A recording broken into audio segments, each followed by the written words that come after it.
Hello student, I am विकास कुमार। और जैसे कि मैं अपनी स्टडी की बात बताना चाहूँ आपको, तो मैंने अपनी बीटेक पंतनगर यूनिवर्सिटी से की है 2017 में। उसके बाद फिर मैंने आईआईटी रुड़की से एमटेक किया जियो टेक्निकल इंजीनियरिंग। तो जैसे कि हमारी लेक्चर की सीरीज चल रही थी स्ट्रेंथ ऑफ मटेरियल, अब तक हम तीन लेक्चर बना चुके हैं वहां पर, ठीक है। तो आज हमारा चौथा लेक्चर रहेगा स्ट्रेंथ ऑफ मटेरियल का। तो पिछले लेक्चर में हम कहाँ तक कंसीडर कर लिया था, हम स्ट्रेन एनर्जी की बात कर रहे थे बेसिक।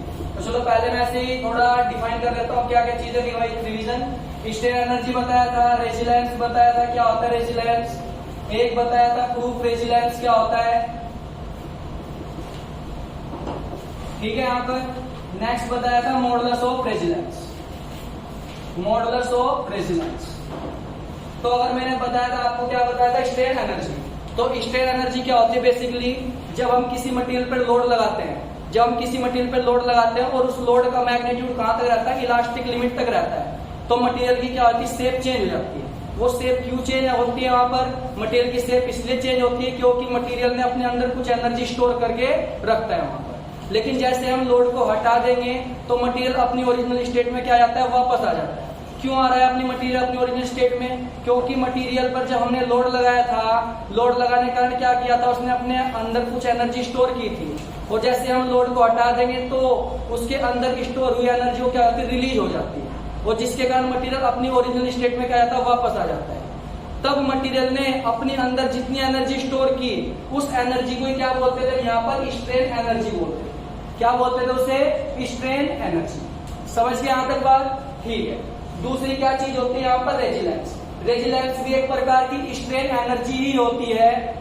जब किसी मटेरियल पर लोड का मैग्नीट्यूड इलास्टिक लिमिट तक रहता है, तब इस कंडीशन में मटेरियल ने जितनी एनर्जी अपने अंदर स्टोर की, अब वो मिनिमम एनर्जी भी हो सकती है, वो मीडियम एनर्जी भी हो सकती है, वो मैक्सिमम एनर्जी भी हो सकती है वहां पर, तब उस स्टोर हुई एनर्जी को ही क्या बोलते हैं वहां पर, रेजिलेंस। नेक्स्ट कौन सा बताया था, प्रूफ रेजिलेंस। प्रूफ रेजिलेंस किसे बोलते हैं, जब किसी मटेरियल पर लोड का मैग्नीट्यूड, जब किसी मटेरियल पर लोड का मैग्नीट्यूड प्रोपोर्शनल लिमिट तक रहता है, तो प्रोपोर्शनल लिमिट तक रहने के कारण मटेरियल ने अपने अंदर जितनी मैक्सिमम एनर्जी जनरेट की है या स्टोर की है, उस मैक्सिमम एनर्जी को क्या बोलते हैं यहाँ पर, प्रूफ रेजिलेंस। समझिए भाई यहाँ तक, ठीक है। अब जैसे भी कोई चीज होती है, कोई भी हमारे पास टर्म दे दिया, उस टर्म के आगे लग गया मॉडुलस, तो समझ लो उस टर्म को हमने किससे भाग दे दी, वहां पर वॉल्यूम से भाग दे देते हैं। तो ऐसे यहाँ पर है, जब हम रेजिलेंस का फॉर्मूला मैंने पिछले लेक्चर में निकाल के बताया था तुम्हें, अगर उस रेजिलेंस को मैं वॉल्यूम से भाग देता हूँ, मटेरियल के वॉल्यूम से भाग दे दूंगा, तो मटेरियल के वॉल्यूम से भाग देने के बाद जो इक्वेशन जनरेट होती है, उस इक्वेशन को क्या बोलते हैं यहाँ पर, मॉडुलस ऑफ रेजिलेंस। समझिए भाई, ये पिछले लेक्चर हमने कवर कर चुका था, जिसमें बच्चों को सबसे ज्यादा कंफ्यूजन होता है, तो मैंने दोबारा से फिर रिविजन करवा दिया, ठीक है। नेक्स्ट टॉपिक हमारा क्या रहेगा यहाँ पर, देखते हैं यहाँ पर, ठीक है। तो नेक्स्ट स्टडी रहेगी हमारे यहाँ पर Poisson ratio. Poisson ratio, Poisson ratio को बेसिकली किससे प्रदर्शित किया जाता है, म्यू और 1/m के द्वारा क्या किया जाता है, इसे प्रदर्शित किया जाता है। पॉइजन रेशियो किसके द्वारा प्रदर्शित करते हैं यहाँ पर, म्यू और 1/m के द्वारा प्रदर्शित करते हैं यहाँ पर। समझिए होता क्या है ये, जैसे मेरे पास क्या है, एक बॉडी है मेरे पास, मैंने कौन सा बार बताया था, ये बार कौन सा हो जाएगा भाई, अगर मैं बार की बात करना चाहूँ, ये बार हो जाएगा प्रिज्मेटिक बार। कौन सा बार हो जाएगा, प्रिज्मेटिक बार। तो प्रिज्मेटिक बार किसे बोलते हैं, वो बार जिसके हर एक सेक्शन पर क्रॉस सेक्शनल एरिया का मान कांस्टेंट रहे, वो बार जिसके हर एक सेक्शन पर एरिया का मान कांस्टेंट रहे। लेकिन एरिया कौन सा हो, लंबाई गुणा चौड़ाई नहीं बोलेंगे कभी भी, कौन सा बोलेंगे उसे, क्रॉस सेक्शनल एरिया।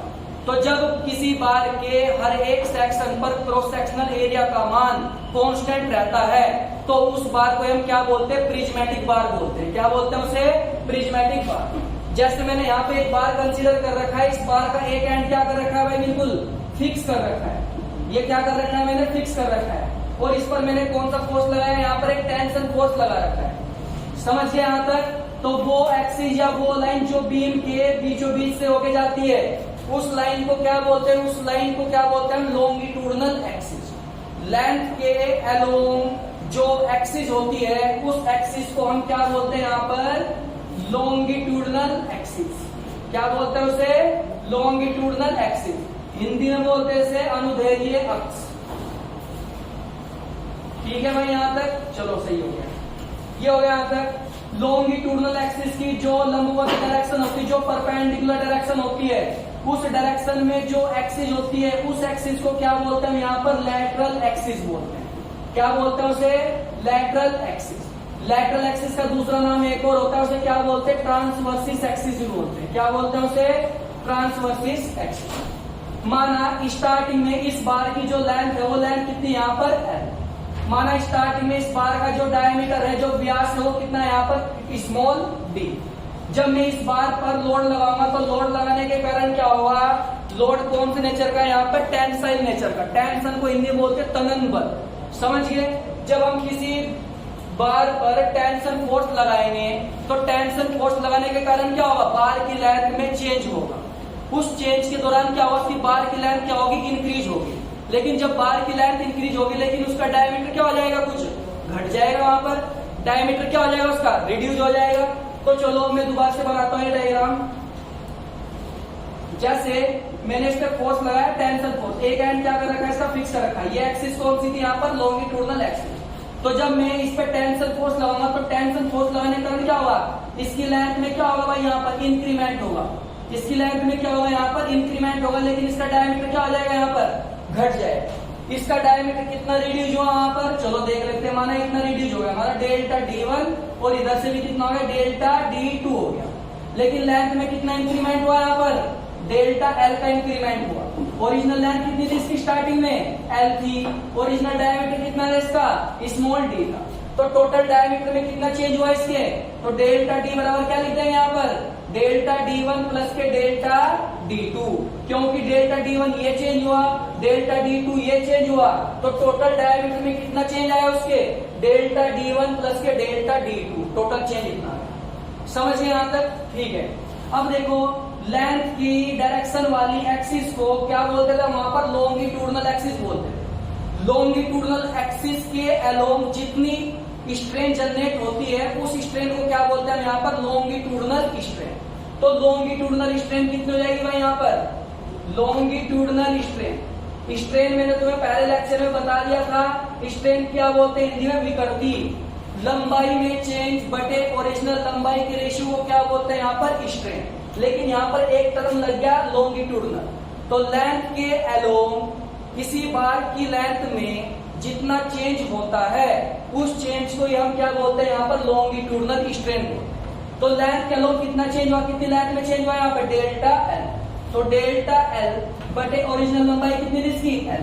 तब इन दोनों के रेशियो को क्या बोलते हैं यहाँ पर, लॉन्गिट्यूडनल स्ट्रेन कहते हैं। यहाँ पर क्या बोलते हैं इसे, लॉन्गिट्यूडनल स्ट्रेन। लेकिन अगर मैं बात करना चाहूँ लैटरल स्ट्रेन कौन सी होगी, अब लैटरल स्ट्रेन तब निकाल पाएंगे जब हमें लैटरल एक्सिस का पता होगा। और लैटरल एक्सिस कौन सी होती है, लॉन्गिट्यूडनल एक्सिस की लंबवत वाली जो डायरेक्शन होती है उस डायरेक्शन में जो एक्सिस होती है उस एक्सिस को क्या बोलते हैं वहां पर, लैटरल एक्सिस बोलते हैं। लैटरल डायमेंशन में जितना चेंज आता है उस चेंज को ही हम क्या बोलते हैं, लैटरल स्ट्रेन। तो लैटरल स्ट्रेन कितना है यहाँ पर, लैटरल स्ट्रेन बराबर कितना हो जाएगा यहाँ पर, बताओ लैटरल डायरेक्शन कौन सी होगी, ये डायमीटर वाली तो होगी लैटरल डायमेंशन। तो लैटरल डायमेंशन में कितना चेंज आया था वहां पर, डेल्टा D का चेंज आया था। तो डेल्टा D बटे ओरिजिनल D के रेशियो को क्या बोलते हैं यहाँ पर हम, लैटरल स्ट्रेन। बात क्लियर हो गई यहाँ तक, ठीक है। अब नेक्स्ट हमारा जो मतलब हमारा टॉपिक क्या चला था यहाँ पर, पॉइजन रेशियो चल रहा था। और हमें पता है कि पॉइजन रेशियो बराबर क्या होता है यहाँ से, lateral strain upon longitudinal strain. जब लैटरल स्ट्रेन को हम भाग दे देते हैं किससे, लॉन्गिट्यूडनल स्ट्रेन से भाग दे देते हैं, तो वहां पर एक टर्म का निर्माण होता है। उस टर्म को क्या बोलते हैं यहाँ पर, पॉइजन रेशियो। पॉइजन रेशियो का यूज किया जाता है, इसलिए किया जाता है जिससे कि हम ये बता सके कि किसी बॉडी की लैटरल डायमेंशन में कितना चेंज आया, किसके रिफरेंस में, लॉन्गिट्यूडनल डायरेक्शन के रिफरेंस में। समझ गए यहाँ तक। अब तुम्हारी बुक में यहाँ पर माइनस चिन्ह भी लगा होता है। ये माइनस चिन्ह इसलिए लगाते हैं क्योंकि जब हम फोर्स लगा रहे हैं किसी बार पर तो एक डायरेक्शन तो बढ़ रही है उसकी, जबकि दूसरी डायरेक्शन क्या हो रही है, घट रही है। उस घटी हुई चीज को रिप्रेजेंट करने के लिए इस फॉर्मूले में क्या लिया जाता है यहाँ पर, माइनस। समझ गए यहाँ तक? जब किसी बॉडी पर टेंशन फोर्स लगाते हैं तो टेंशन फोर्स लगाने के कारण उसकी लेंथ में इंक्रीमेंट होता है, जबकि डायमीटर में क्या होता है, डिक्रीमेंट होता है। उस डिक्रीमेंट को प्रदर्शित करने के लिए फॉर्मूले में क्या आता है, यहाँ पर माइनस चिन्ह आता है। यदि मैं यहाँ पर बार बार टेंशन फोर्स ना लगा के कौन सा फोर्स लगा दूंगा भाई, यहाँ पर कंप्रेसिव फोर्स लगा दूंगा। क्या लगा दिया इस बार, यहाँ पर कंप्रेसिव फोर्स लगा दिया। लो कंप्रेसिव फोर्स लगा दिया, तो कंप्रेसिव फोर्स लगाने का जब इस चीज को दबाएंगे तो दबाने के कारण क्या होगा, इसकी लेंथ कुछ घट जाएगी, लेकिन डायमीटर क्या हो जाएगा, इसका बढ़ जाएगा। तो वहां पर माइनस चिन्ह किसके रिफरेंस में आएगा, लेंथ के रिफरेंस में आएगा, क्योंकि लेंथ वहां पर इस बार घट गई है, लेकिन डायमीटर क्या हो गया, उसका बढ़ गया। समझ गए यहाँ तक भाई बात? चलो ठीक है। अब नेक्स्ट तुम्हारे पेपर में यहाँ से क्वेश्चन आता है, ये क्वेश्चन पूछता है कि इंजीनियरिंग मटेरियल के लिए पॉइजन रेशियो की रेंज कितनी होती है, जर्नल मटेरियल के लिए इसकी रेंज कितनी होती है, तो बताऊंगा मैं कितनी होती है। ठीक है, पेपर में कई बार क्वेश्चन आ चुका है ये, तो देखते हैं। अगर मैं इंजीनियरिंग मटेरियल की बात करना चाहूँ, इंजीनियरिंग मटेरियल कौन कौन से होते हैं भाई, वो बताऊंगा अभी कौन कौन से होते हैं। इंजीनियरिंग मटेरियल के केस में पॉइजन रेशियो की जो रेंज होती है म्यू बराबर कितनी होती है, 0 से 0.5 तक। इसका मतलब क्या होगा, म्यू का मान 0 से बड़ा भी होगा, 0.5 से छोटा भी होगा। अगर यहाँ पे बराबर चिन्ह लग गया तो इसका मतलब म्यू का मान 0 के बराबर भी होगा। अगर यहाँ पे बराबर चिन्ह लग गया तो म्यू का मान 0.5 के बराबर भी होगा। अब शर्त ये रहती है कि किसके लिए म्यू का मान 0 होगा, किसके लिए म्यू का मान कितना होगा, 0.5 होगा। वो डिपेंड करता है किसी मटेरियल की इलास्टिसिटी पर, प्रत्यास्थता पे डिपेंड करता है। किस पे डिपेंड करता है, वो प्रत्यास्थता। तो तुम्हारे पेपर में पूछेगा क्वेश्चन, बताओ इंजीनियरिंग मटेरियल के लिए म्यू का मान कितना होता है, तो डायरेक्टली बता देना 0 से 0.5 तक होता है। लेकिन पूछेगा वो 0 भी होता है क्या, क्योंकि तब तुम क्या बताओगे, तो वहां पे 0 भी होगा। 0.5 भी होता है क्या, तो क्या बताओगे, 0.5 भी होता है। तो ये तो मैंने तुम्हें इंजीनियरिंग मटेरियल के लिए बता दिया। लेकिन कोई पूछेगा तुमसे, बताओ जर्नल मटेरियल के लिए बताओ कितना होता है। जर्नल मटेरियल, कोई सा ही मटेरियल उठा लेंगे वहां से, तो उसके लिए बताओ म्यू की रेंज क्या होती है।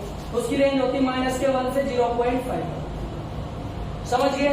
लेकिन हम जर्नल मटेरियल के केस में इस म्यू की रेंज नहीं बताते। बेसिकली जो तुम्हारे पेपर में क्वेश्चन आता है वो म्यू की रेंज 0 से 0.5 ही पूछा जाता है।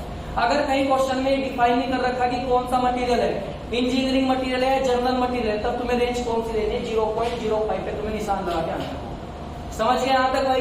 अब डिफरेंट मटेरियल के लिए म्यू का मान क्या होता है, अलग अलग होता है। जैसे कोर्थ हो गया, कोर्थ क्या होती है, छाल, पेटे की छाल नहीं होती है, पेट की जो छाल होती है, अगर उस छाल पर हम टेंशन फोर्स लगाएंगे, टेंशन फोर्स के कारण क्या होगा, ना तो उसकी लेंथ में चेंज होने का, ना उसकी डायमीटर में चेंज होने का, वो बीच में से क्या हो जाएगी, टूट जाएगी। तब उस केस में म्यू का मान कितना लेंगे हम, वहां पर 0 लेंगे। समझ गया भाई यहाँ तक? दूसरा पूछ लेगा तुमसे कि बताओ म्यू का मान 0.5 कौन से मटेरियल के लिए होगा, तो तुम क्या बताओगे, म्यू का मान 0.5 कौन से मटेरियल का होता है, इलास्टिक मटेरियल, जैसे रबड़ हो गई हमारे पास, तो रबड़ के लिए म्यू का मान कितना होता है, 0.5 होता है। लेकिन तुमसे कोर ये रबड़ के केस में ना पूछ लेगा स्टील के लिए कितना होता है, एल्यूमिनियम के लिए कितना होता है, कॉपर के लिए कितना होता है, कास्ट आयरन के लिए कितना होता है, तो उसकी एक टेबल होती है, वो मिलेगा। ठीक है भाई, चलो देखते हैं टेबल को।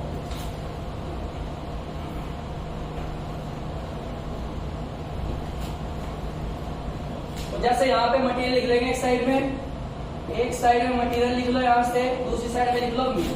ध्यान रखना म्यू को किसी बुक में नहीं, सॉरी, पॉइजन रेशियो को किसी बुक में म्यू के द्वारा प्रदर्शित किया जाता है और किसी बुक में 1/m के द्वारा प्रदर्शित किया जाता है। तो कंफ्यूज होना है बिल्कुल हमें कि किसके कैसे प्रदर्शित करें, कैसे प्रदर्शित करने का तरीका होता है, दोनों का रिफरेंस सेम रहेगा बिल्कुल। ठीक है, चलो पहला मटेरियल लिया मैंने कोर को क्या बोलते हैं, छाल। पेड़ की जो छाल नहीं होती है, जैसे छोल के क्या कर देते हैं, पेड़ सूख जाता है भाई, जब उसके अंदर की जो सरफेस होती है एटमॉस्फेरिक कांटेक्ट में होती है। चलो तो बीएमसी का टॉपिक है। जैसे हमारे पास क्या होता है, पेड़ होता है, पेड़ के चारों ओर क्या होती है, उसकी परत होती है, और इस परत के अंदर क्या भरा होता है, मीठा पानी, जिसे क्या बोलते हैं, सैप। वो सैप क्या करता है, चींटियों को पीने में क्या लगता है, मीठा लगता है। अगर मैंने पेड़ के ऊपर से छाल को रिमूव कर देते हैं तो जो सैप होता है वो एटमॉस्फेरिक कांटेक्ट में आ जाएगा। एटमॉस्फेरिक कांटेक्ट में आने के कारण क्या होता है, पेड़ सूख जाता है। सोचते होंगे पेड़ क्यों सूख जाता है, हम ईंट से छोड़ देते हैं उसे, क्यों सूखता है वो इसलिए सूखता है क्योंकि इस छाल के अंदर क्या भरा होता है, सैप भरी होती है। सैप को क्या बोलते हैं, मीठा पानी, जो चींटियों को पीने में क्या लगता है, मीठा लगता है। इस टाइप से अगर वो एटमॉस्फेरिक कांटेक्ट में आता है, एटमॉस्फेरिक कांटेक्ट में आने के कारण क्या होगा, पानी क्या होता है, सूख जाता है। और पेड़ की जो लाइफ होती है वो क्या होती है, रुक जाती है, और पेड़ क्या होता है, सूख जाता है। तो ये अलग अलग कंडीशंस होती है, तो बीएमसी का टॉपिक है तो वहां पर रहेगा। ठीक है, तो कोर्क क्या होती है, छाल होती है एक प्रकार की, तो कोर्क के लिए म्यू का मान कितना होता है, 0 होता है।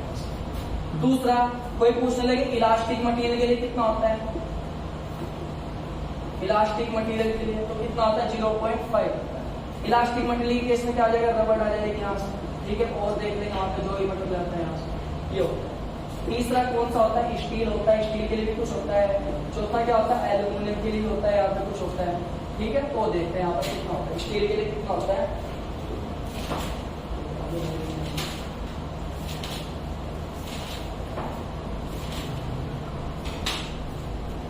स्टील के लिए कितनी होती है, इसकी वैल्यू 0.27 से 0.33 तक होती है। एल्यूमिनियम के लिए कितनी होती है, इसकी वैल्यू 0.33 होती है। तो बेसिकली जो तुम्हारे पेपर में क्वेश्चन यहीं से आ जाएगा डायरेक्टली उठ के कि बताओ स्टील के लिए म्यू का मान कितना होता है और एल्यूमिनियम के लिए इसका मान कितना होता है। 3-4 वैल्यू तुम्हें याद करने तुम्हारे अपने एग्जाम पॉइंट ऑफ व्यू से। समझ गए, यहाँ पे वही बात क्लियर हो गई। चलो ठीक है, अब नेक्स्ट टॉपिक हमारा रहेगा कि जैसे डिफरेंट प्रकार के मटेरियल ले दिया, उन मटेरियल के केस में पूछ लेगा तुमसे कि बताओ प्रत्येक मटेरियल के केस में, क्योंकि स्ट्रेस स्ट्रेन कर्व क्या बनता है, अलग अलग बनता है। जैसे कंक्रीट के लिए स्ट्रेस स्ट्रेन कर्व क्या होता है, अलग होता है। कंक्रीट के लिए स्ट्रेस स्ट्रेन कर्व क्या होता है, अलग होता है। स्टील के लिए स्ट्रेस स्ट्रेन कर्व क्या होता है, अलग होता है यहाँ पर। और अलग अलग मटेरियल के लिए क्या होता है, स्ट्रेस स्ट्रेन कर्व क्या होता है, अलग होता है। तो अब देखेंगे यहाँ पर कि कौन से मटेरियल के लिए स्ट्रेस स्ट्रेन कर्व कैसा होता है, कौन से मटेरियल के लिए स्ट्रेस स्ट्रेन कर्व क्या होता है, अलग होता है। तो यहाँ पे लिखेंगे types of stress strain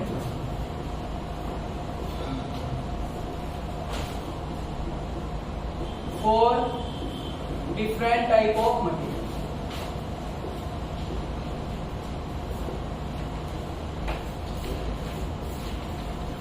for different type of material.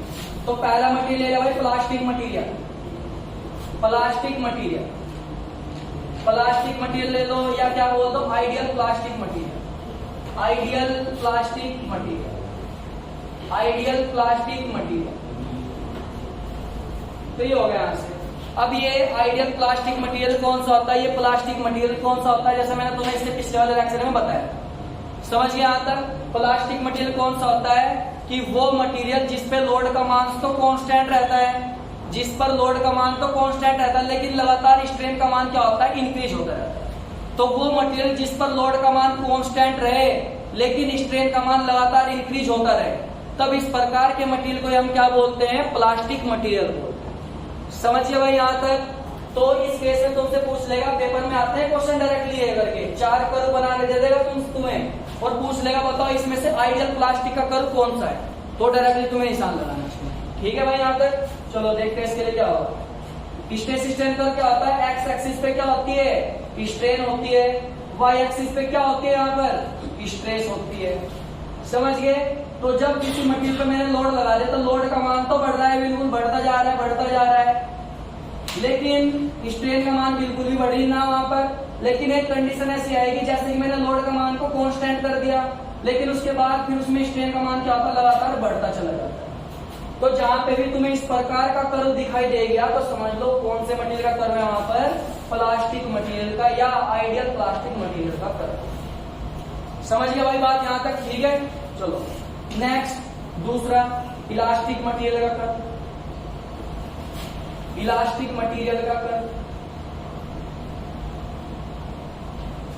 अब इलास्टिक मटेरियल क्या होता है यहाँ पर, इलास्टिक मटेरियल वो होता है जब किसी मटेरियल पर मैं लोड लगा देता हूं और उस लोड का मान कहां तक रहता है, इलास्टिक लिमिट तक रहता है। लोड लगा दिया तो मटेरियल की शेप चेंज हो जाती है, लेकिन लोड हटाने के कारण मटेरियल अपनी ओरिजिनल स्टेट में क्या रहता है, वापस आ जाता है। तब इस प्रकार के मटेरियल को क्या बोलते हैं वहां पर, इलास्टिक मटेरियल, प्रत्यास्थ पदार्थ। समझ गए यहाँ तक। तो इलास्टिक मटेरियल के केस में स्ट्रेस स्ट्रेन कर्व कैसा होता है वो आप सभी को पता होगा बिल्कुल। तो ये क्या होगी यहाँ पे, एक्स एक्सिस पे क्या हो गई, स्ट्रेन, वाई एक्सिस पे क्या हो गई, स्ट्रेस। तो जब हम किसी मटेरियल पे लोड का मान बढ़ा रहे हैं लेकिन उसमें लगातार स्ट्रेन का मान ही बढ़ता जा रहा है, तब इस प्रकार के मटेरियल के कर्व को क्या बोलते हैं, इलास्टिक मटेरियल का कर्व बोलते हैं। इसे क्या बोलते हैं यहाँ पर, इलास्टिक मटेरियल का कर्व। तीसरा कर्व कौन सा होता है, सी कर्व। देख लेते हैं यहाँ पर elastoplastic material, elastoplastic material, elastoplastic material का अब इलास्टोप्लास्टिक मटेरियल कौन सा होता है? वो मटेरियल जो इलास्टिक प्रॉपर्टी भी शो करे और वो मटेरियल जो प्लास्टिक प्रॉपर्टी भी शो करे। तो ऐसा मटेरियल जो इलास्टिसिटी का गुण भी रखता हो और प्लास्टिसिटी का गुण भी रखता हो, तब इस प्रकार के मटेरियल को हम क्या बोलेंगे यहाँ पर? Elastoplastic material. अब पेपर में 4 शेप बना के दे देगा, कर्व की पूछेगा, इलास्टोप्लास्टिक मटेरियल के कर्व की शेप कैसी होती है। तो अब देखते हैं यहाँ पर भाई कैसे बनेगा। एक्स एक्सिस पे क्या हो गई? स्ट्रेन हो गई, वाई एक्सिस पे क्या हो गई? स्ट्रेस। तो इलास्टिक मटेरियल के इसमें क्या होता है? लोड बढ़ेगा, स्ट्रेन का मान लगातार बढ़ता जा रहा है, लेकिन एक कंडीशन ऐसी आएगी जब मेरे लोड के मान को क्या कर दूंगा? फिक्स कर दूंगा बिल्कुल कांस्टेंट, लेकिन फिर उसमें स्ट्रेन का मान क्या होगा? लगातार बढ़ता चलेगा। अगर कहीं ऐसा कर्व दिखाई देगा तुम्हें तो समझ लो, निशान लगा देना कौन से मटेरियल का कर्व हो? इलास्टोप्लास्टिक मटेरियल का कर्व। समझ गया भाई? यहां तक बात क्लियर हो गई? ठीक है। नेक्स्ट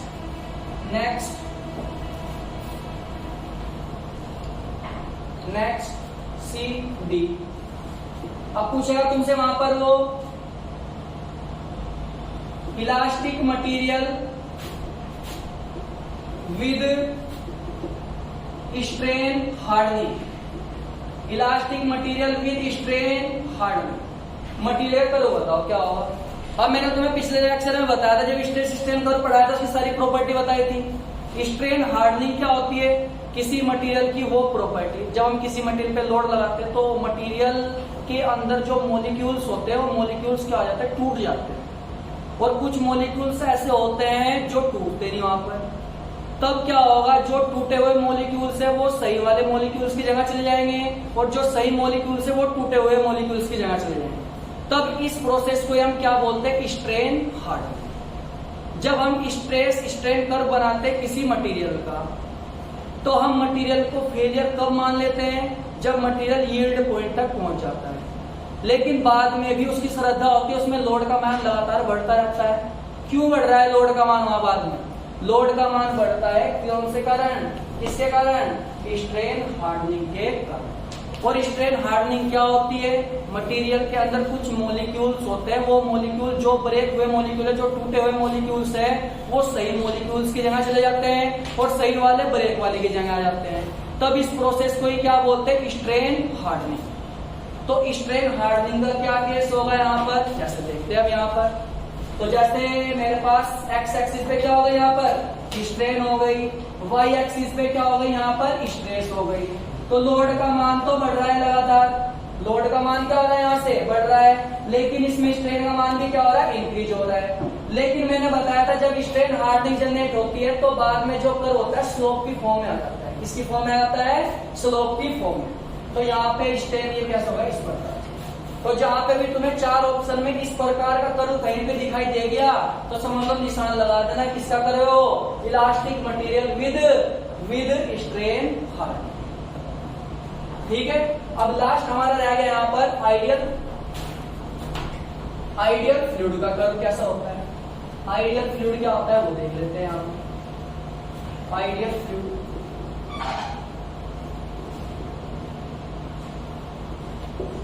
अब फ्लूइड क्या होता है? फ्लूइड में पानी भी आ सकता है और गैस भी आ सकती है।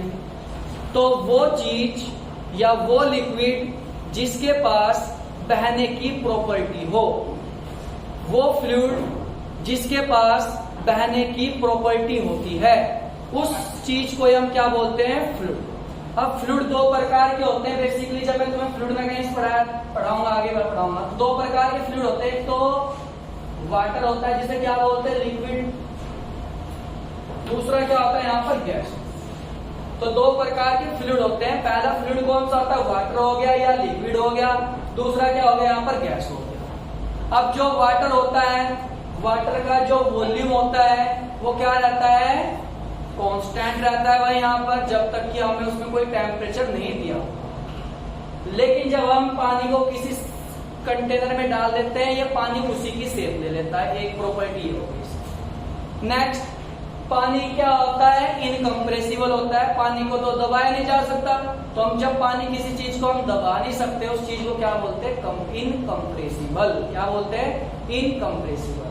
जब भी गैस की बात करें यहाँ पर, तो गैस का वॉल्यूम फिक्स नहीं रहता बिल्कुल भी, और गैस को हम क्या कर सकते हैं, कंप्रेस भी कर सकते हैं। यहाँ पर समझ गया भाई बात यहाँ तक। तो फ्लूइड क्या होता है, एक ऐसी चीज या ऐसा मटेरियल जिसके पास बहने की प्रॉपर्टी, तो उसे क्या बोलते हैं, बेसिकली फ्लूइड बोलते हैं।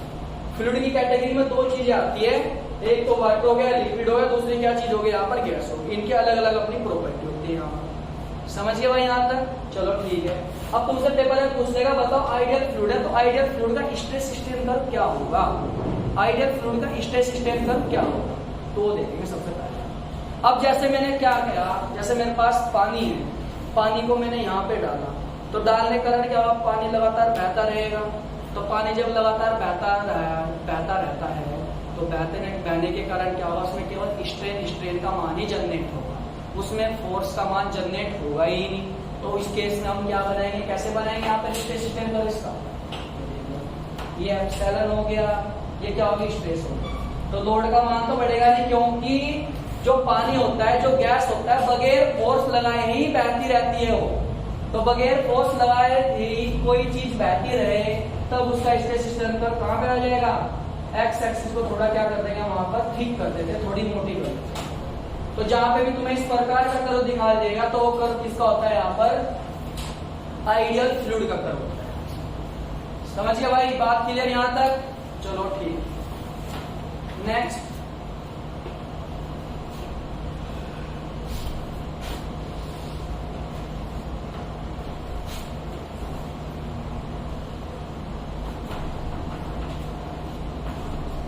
टॉपिक क्या था हमारा,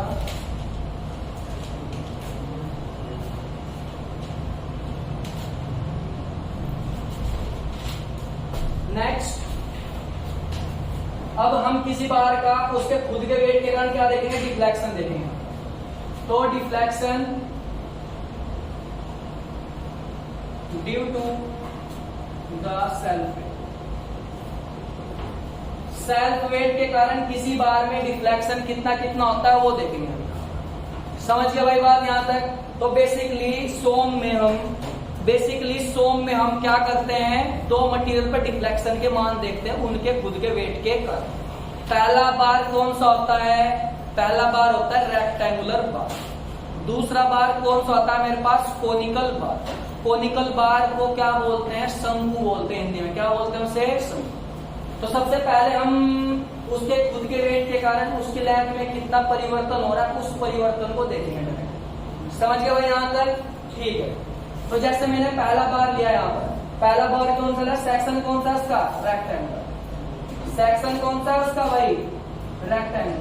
तो जब रेक्टेंगुलर बार को हम उसके वेट के द्वारा लटका के रखते हैं ऊपर से नीचे की ओर, तो चलो ये क्या होगा, रेक्टेंगुलर बार हो गया मेरे पास। यहाँ पे क्या होगा, रेक्टेंगुलर बार। इस रेक्टेंगुलर बार के एक एंड को क्या कर दिया मैंने यहाँ पर फिक्स कर दिया। इस रेक्टेंगुलर बार के एक एंड को क्या कर दिया, फिक्स कर दिया, लटका रखा है नीचे की ओर।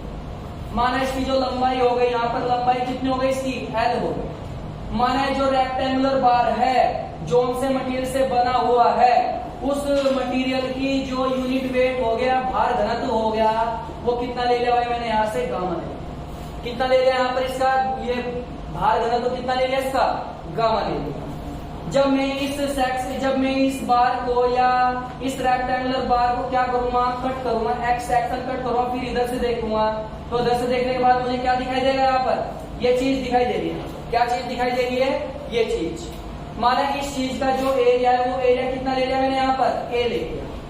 और जोन से मटेरियल से ये बार बन रखा है रेक्टेंगुलर बार, उस बार की जो मॉडुलस ऑफ इलास्टिसिटी हुई, वो इलास्टिसिटी कितनी ले ली मैंने यहाँ पर, ई ले। तो हमें यहाँ पे डायरेक्टली अंदर ज्यादा घुसना नहीं, क्योंकि हमें ये तो है नहीं कि भाई इस चीज पे पीएचडी करनी है, हमें तो अपने एग्जाम पॉइंट ऑफ व्यू से पढ़ना है डायरेक्टली। ठीक है, क्या होता है जो तुम्हारे एग्जाम में आता है, डेरिवेशन तो करवा भी दूंगा इसका, लेकिन क्या हो जाएगा, टाइम कंज्यूम ज्यादा हो जाएगा यहाँ पर। तो हमें डायरेक्टली क्या करना है, इसका फॉर्मूला याद करना है। क्या होता है, कोई पूछने लगे तुमसे कि रेक्टेंगुलर बार को के एक एंड का फिक्स कर दिया, दूसरा एंड को क्या करता है, फ्री कर दिया, और उस बार को मैंने, वो बार अपने वेट के कारण क्या आ रहा है, खुद लटक रखा है। तो उसके सेल्फ वेट के कारण उसकी लेंथ में कितना परिवर्तन हो, उस परिवर्तन को निकालना है बेसिकली कितना होगा। समझ गए भाई यहां तक। तो उसके बाद में चेंज को किससे पता करते हैं, गामा के द्वारा। Gamma rectangular sorry delta rectangular, तो डेल्टा रेक्टेंगुलर कितना बराबर कितना है, गामा एल स्क्वायर बटे, अच्छा एल छोटा वाला ले रखा है तो छोटा एल स्क्वायर बटे 2। समझ गए भाई यहां तक, gamma L square upon 2e। समझ गए यहां तक। नेक्स्ट अब हम यहाँ पे गामा का मान निकालना है। अब मुझे क्या निकालना, गामा। और जो गामा होता है, गामा बराबर क्या होता है, यूनिट वेट। यूनिट वेट बराबर क्या होता है, weight upon volume. Unit weight बराबर क्या होता है, वेट अपॉन वॉल्यूम। तो वेट कितना आ जाएगा, यहां से वेट निकालेंगे तो वेट बराबर कितना आएगा, गामा गुणा वॉल्यूम हो जाएगा। गामा गुणा क्या हो जाएगा, वॉल्यूम हो जाएगा। अब गामा तो जुगा तो हो गया, लेकिन वॉल्यूम कितना आ जाएगा इसका, वॉल्यूम हो जाएगा एरिया गुणा इसकी लंबाई। तो एरिया कितना है इसका, क्रॉस सेक्शनल एरिया कितना ले लिया, ए ले लिया। इसकी लंबाई कितनी ले ली भाई मैंने यहाँ पर, एल ले ली। अब इस वाली चीज को या हम क्या कह सकते हैं, गामा का मान है, ये गामा बराबर, ये यहाँ से गामा निकल जाएगा। तो गामा बराबर कितना आ जाएगा यहाँ पर, वेट अपॉन वॉल्यूम। और वॉल्यूम कितना लिया मैंने इसका, एरिया गुणा एल लिया। तो इस गामा के मान को कहां पे रख देंगे, उठा के इस समीकरण में रख देंगे। तो डेल्टा रेक्टेंगुलर बराबर कितना आ जाएगा यहाँ से, वेट गुणा लंबाई बटे ए गुणा एल गुणा 2 इंटू ई। तो एल से एल कट गया यहाँ पर, एल से अच्छा एल स्क्वायर था ये क्या था यहाँ पर, एल स्क्वायर। तो एक एल से एक एल कट गया, तो यहाँ पे क्या आ जाएगा, डेल्टा आर बराबर कितना आएगा, डब्ल्यू एल अपॉन 2a। तो कोई तुमसे पूछने लगे बताओ भाई रेक्टेंगुलर बार को जब हम लटकाते हैं उसके वेट के कारण, तो उसके वेट के कारण उसकी लेंथ में कितना परिवर्तन होता है, तो डायरेक्टली बता देना गामा एल स्क्वायर बटे 2। जहाँ पे गामा क्या होता है, उसका यूनिट वेट। यूनिट वेट को हिंदी में बोलते हैं भार घनत्व। भार घनत्व बराबर क्या होता है, वेट अपॉन वॉल्यूम। वेट को क्या बोलते हैं हिंदी में, भार, और वॉल्यूम को क्या बोलते हैं, आयतन। तो भार बटे आयतन के रेशियो को क्या बोलते हैं, unit weight. Unit weight gamma बराबर क्या होता है, वेट बटे वॉल्यूम। तो चलो यहाँ देखते हैं, गामा बराबर वेट अपॉन वॉल्यूम क्या हो जाएगा इस बार का। हमें पता है कि पूरी सिविल इंजीनियरिंग में हम कौन सा एरिया लेते हैं, क्रॉस सेक्शनल एरिया, अनुप्रस्थ काट का क्षेत्रफल हमेशा। तो कितना हो जाएगा अनुप्रस्थ काट का क्षेत्रफल यहाँ पर ए, तो एरिया गुणा लंबाई। तो एरिया गुणा लंबाई से भाग दे जैसे, और इस गामा के मान को इस समीकरण में रख दे उठा के, तो यहाँ से वैल्यू क्या आ गई, gamma W into L upon 2a। समझ गया भाई यहाँ तक। दूसरा केस कौन सा है, जब हमने रेक्टेंगुलर बार को उसके सेल्फ वेट के द्वारा ना लटकाकर, कौन से बार को उसके सेल्फ वेट के कारण लटका रखा है इस बार, कोनिकल बार। कोनिकल बार कौन सा होता है, ट्रायंगुलर शेप का होता है भाई इस प्रकार। जब हम कोनिकल बार को उसके वेट के द्वारा लटकाते हैं, तो उसके वेट के द्वारा उसकी लेंथ में जितना परिवर्तन होता है, तो उस परिवर्तन को देखना है बस। समझ गए यहाँ तक। माना इस मटेरियल का जो गामा है वो कितना ले लिया, गामा। इस मटेरियल का जो प्रत्यास्थ गुणांक है वो कितना ले लिया, ए ले लिया। इस बार के अनुप्रस्थ काट का क्षेत्रफल कितना ले लिया मैंने यहाँ पर, ए ले लिया यहाँ से। समझ गए। तो डायरेक्टली इसकी लेंथ में कितना परिवर्तन होता है, कोनिकल बार की लेंथ में कितना परिवर्तन होता है उसके खुद के वेट के कारण, वो होता है डेल्टा कोनिकल बराबर गामा एल स्क्वायर बटे 6। कितना होता है, 6e होता है। समझ गए भाई बात, यहां तक क्लियर हो गई। ठीक है, अब मुझे पता है, अब मैं इस फॉर्मूले को किसकी फॉर्म में लेके आना चाह रहा हूँ, वेट और एरिया की फॉर्म में लेके आना चाह रहा हूँ। इस फॉर्मूले को वेट और उसकी फॉर्म में लेके आना चाह रहा हूँ। समझ गए यहां तक भाई। तो गामा बराबर क्या हो जाएगा, वेट अपॉन वॉल्यूम। गामा बराबर क्या हो जाएगा यहाँ से, वेट अपॉन वॉल्यूम। और वेट को क्या, वेट तो मुझे पता है क्या होता है, ये वेट क्या होता है, वेट तो होगा, लेकिन वॉल्यूम निकालना है मुझे यहाँ से। तो वॉल्यूम बराबर क्या हो जाएगा यहाँ से, भाई तुमने पढ़ा हुआ हो शंकु का आयतन, क्या होता है वो शंकु का आयतन, तो 1/3 पाई आर स्क्वायर इंटू एच होता है। लेकिन एच क्या ले रखा है यहाँ पे, एल ले रखा है, तो एल ले लो यहाँ पर। और जो ये पाई आर स्क्वायर होता है किसका एरिया होता है, गोले का एरिया होता है। तो 1/3 गुणा ए इंटू एल लिख सकते वॉल्यूम को। अब इस फॉर्मूले को या इस वैल्यू को कहां पे रख देंगे, यहाँ पे रख देंगे। तो गामा बराबर क्या आ जाएगा यहाँ से, वेट अपॉन 1/3 गुणा ए इंटू एल। समझ गए भाई यहाँ तक। अब इस मान को उठा के कहां पे रख देंगे, इस वाली समीकरण में रख देंगे उठा के। तो वहां से देखते हैं आगे बढ़ते हैं। समझ गया भाई यहां तक? ठीक है, तो डेल्टा कोनिकल बराबर कितना है, मान रख दो यहां पर, तो वेट इंटू एल स्क्वायर बटे कितना जाएगा 1/3 इंटू ए इंटू एल गुणा क्या था यहाँ पर 6 की, कितना था 6 की था, तो ये था यहाँ पे 3 दूनी 6, 2 बार कट गया, एक एल से एक एल कट गया। फिर क्या बच गया यहाँ पर डेल्टा कोनिकल बराबर क्या होगा WL/2A। तो हम यहाँ से क्या कंक्लूजन निकाल सकते हैं, हम ये कंक्लूजन निकाल सकते हैं जब हम किसी बॉडी के डिफ्लेक्शन को वेट, लेंथ, एरिया और ई के टर्म में निकालते हैं, तब कोई सी भी प्रकार की बॉडी हो उनका डिफ्लेक्शन का मान क्या रहता है, सेम। लेकिन नहीं, डिफ्लेक्शन का मान सेम नहीं रहेगा, फॉर्मूला सेम रहेगा, लेकिन एरिया का मान क्या होगा वहां पर चेंज। जैसे पहले एरिया कितना था B गुणा D होगा, लेकिन कोनिकल बार के केस में एरिया कितना आ जाएगा वहां पर πr²। समझ गए भाई, बात क्लियर हो गई यहां से? ठीक है। और जो तुम्हारे जेई के पेपर में यहां से क्वेश्चन आता है, जेई के पेपर में क्वेश्चन ये आता है कि डेल्टा कोनिकल और डेल्टा रेक्टेंगुलर के बीच में जो डिफ्लेक्शन जनरेट होता है, उन डिफ्लेक्शन के बीच में रिलेशन बताओ कितना होगा। तो ये रिलेशन पूछता है तुम्हारे पेपर में डायरेक्टली कि बताओ कोनिकल बार में जो डिफ्लेक्शन होता है कितने गुना ज्यादा होता है रेक्टेंगुलर बार के डिफ्लेक्शन से, या रेक्टेंगुलर बार में कितना डिफ्लेक्शन होता है किसकी कंपेयर में, कोनिकल बार की कंपेयर में। ये क्वेश्चन तुम्हारे पेपर में आता है। चलो ये देखते हैं, बस फिर आगे पढ़ेंगे, फिर आगे नेक्स्ट लेक्चर में। ठीक है, देखते हैं यहाँ पर भाई अभी 1 मिनट। तो हमें पता है कि डेल्टा कोनिकल बराबर क्या होता है, γL²/6E होता है यहाँ पर, ये पता था मुझे। तो डेल्टा कोनिकल बराबर γL²/6 को क्या लिख देंगे, 3 दूनी 6 लिख सकते हैं, तो 3 गुणा 2 लिख देंगे और इंटू ई लिख देंगे। और मुझे पता है कि γL²/2E किसका डिफ्लेक्शन होता था, ये रेक्टेंगुलर बार का डिफ्लेक्शन होता था उसके खुद के वेट के कारण। तो यहाँ पर डेल्टा कोनिकल बराबर क्या हो जाएगा 1/3 गुणा रेक्टेंगुलर बार का डिफ्लेक्शन। तो हम यहाँ पे क्या कंक्लूजन निकाल सकते हैं, हम यहाँ पर ये कंक्लूजन निकाल सकते हैं कि जो कोनिकल बार का जो डिफ्लेक्शन होता है वो 1/3 ऑफ द रेक्टेंगुलर बार के डिफ्लेक्शन के बराबर होता है। कब तक, जब हम डिफ्लेक्शन उसके खुद के वेट के कारण निकालते हैं। ठीक है, तो आज के लिए इतना ही काफी रहेगा। ठीक है, तो अगर गाइस आपको वीडियो अच्छी लगी तो लाइक और सब्सक्राइब कीजिए। ठीक है, ओके, थैंक यू।